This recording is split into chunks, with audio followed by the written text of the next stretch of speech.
know where to stand tonight. I'll stand here, I think. Shame, you've got the wrong number.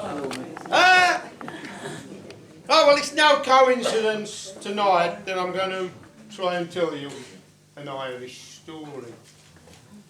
There would have been another coincidence, I suppose, if he'd have been here, because the hero of this story is named Eamon. Eamon, like our Eamon, is a big fella, you know. Happy, party animal, you know, happy-go-lucky. Well, all right, that's enough of a coincidence. He's a big fella, you know, and his name Eamon. And Eamon, he loved parties, absolutely, you know, and he went to all the parties, every party he went. He wasn't always invited, so technically he was gate catching, but nobody bothered because, well, Irish hospitality, and, you know, the door's always open, and he always got a good story, so no problem. Well, there was going to be a party that night. It was Saturday night, and there was going to be a party.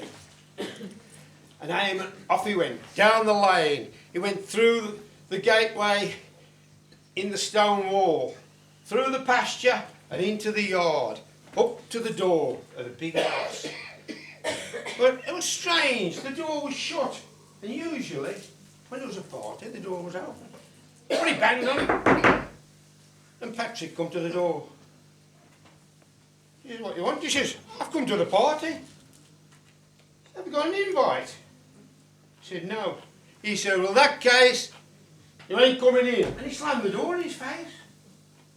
Well, Eamon, he just couldn't believe it. He stood there looking at the door for minutes. And he got no option, but he turned round, back through the yard, back through the pasture. He was just going through the gateway in the stone wall when he heard this voice. He went, ha ha ha ha! Wouldn't let you in, would they, eh?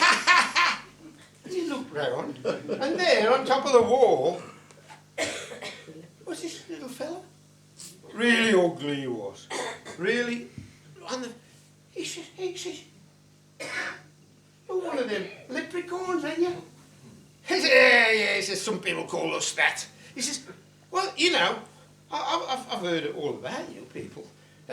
You know, he says, you like parties, don't they? You know, I heard that you like parties and you like dancing all night, and that's why you're the only fairy folk with a trade. You're shoemakers, because you have to rebuild or remake the shoes that you're wearing out. And he said, yeah, he says, some of them are into that, but I've got other interests. He says, but it so happens that I'm going to a party tonight. Eamon says, am you? He says, yeah. He says, it's a wedding party. Eamon says, can I come? He says, why? I said, why not? He says, give me your hand. And Eamon reached up, and the little fella grabbed his hand, and whoosh, off they went, up into the sky, over the fields. And as they came down, Eamon could see the courtyard was all lit up, you know, and there was a lovely party going on. They could feel the atmosphere. They came down and they landed on the stable roof.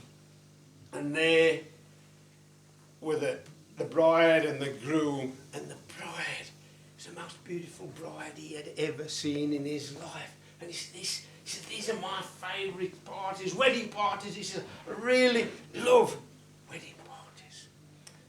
And he says to the leprechaun, he says, and that bride is the most beautiful bride I've ever seen in my life.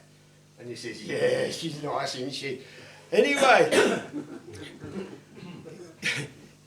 he got this pear chart, and he poured some dust on his hand. And he went, and the bride went, ha, ha, ha, ha, achoo! But nobody seemed to notice her, and nobody said a word. And then he said, what are you doing? He says, get some more dust. And the bride went, ha, ha, ha, achoo! And again, nobody noticed, nobody said a word. And then he said, what are you doing, what are you doing? He says, well, tomorrow I'm 1,000 years old, and that's the end of my life on Earth. Unless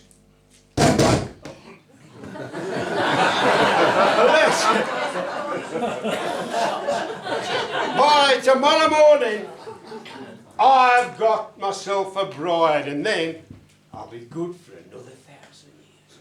And he says, what, you're joking? She's young, beautiful and lovely, and you're old, ugly and horrible.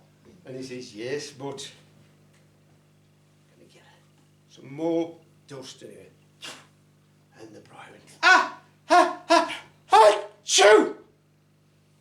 Nobody noticed. Nobody said a word.